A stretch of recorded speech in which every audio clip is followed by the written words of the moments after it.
खबर शामिल कंदा हलूं नाज़रीन। कराची पुलिस रहीम शाह के शहीद इरशाद रांझाणी जी मासी सदमे में फौत थियण वारे केस में दादू जी अदालत नदीम बदर काज़ी जी कोर्ट में पेश कयो वियो आहे। खबर शामिल कंदा हलूं नाज़रीन। कराची पुलिस रहीम शाह के शहीद इरशाद रांझाणी जी मासी सदमे में फौत थियण वारे केस में दादू जी अदालत नदीम बदर काज़ी जी अदालत में पेश कयो वियो आहे। अदालत जवाबदार रहीम शाह के अदालत खणी ईंदड़ जेल ऑफिसर ते सख्त कावड़ जो इज़हार कंदे चयो आहे त तव्हां हाणे हिनखे किथे मानी खाराईंदो। Security officer sub inspector Nadeem अदालत के जवाब ॾींदे चयो आहे त असां हिनखे जेल मां खणी आया आहियूं, वापस जेल खणी वेंदासीं। अदालत चयो त जवाबदार के व्हील चेयर ते वठी आया आहियो, पाण हली सघे थो। संदसि वीडियोज़ वायरल थियूं आहिनि।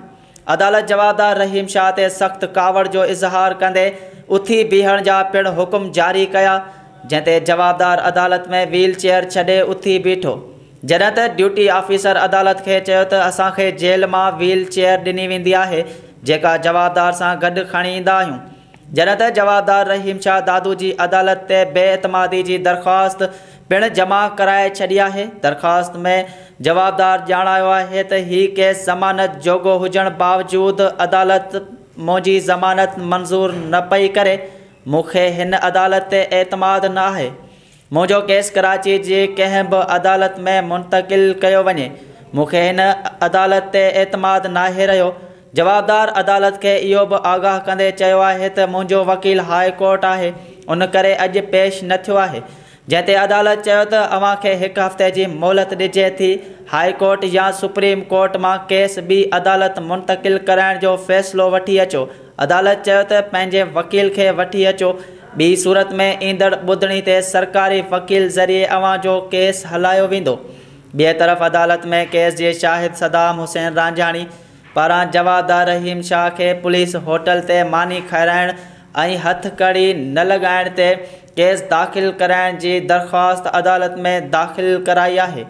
फ़रियादी धुर जे वकील पीर हनी अदालत खे चयो त पुलिस क़त्ल जे जवाबदार खे होटल ते मानी खाराए हथकड़ी न लॻाई, पंहिंजे अख़्तियारनि जो नाजाइज़ इस्तेमालु कयो आहे। रहीम शाह जे केस मुंतक़िल करण जी दरख़्वास्त हाई कोर्ट मां अॻु में रद्द थियल आहे। अदालत खां जेल पुलिस ख़िलाफ़ केस दाख़िल करण जी इस्तदा कयां थो। अदालत रहीम शाह जे केस जी ॿुधणी 23 अक्टूबर ताईं मुलतवी करे छॾी आहे। पुलिस ख़िलाफ़ केस दाख़िल करण बाबति सदाम रांझाणी जी दरख़्वास्त ते SSP जेल पुलिस खां रिपोर्ट पिण तलब कई वई आहे।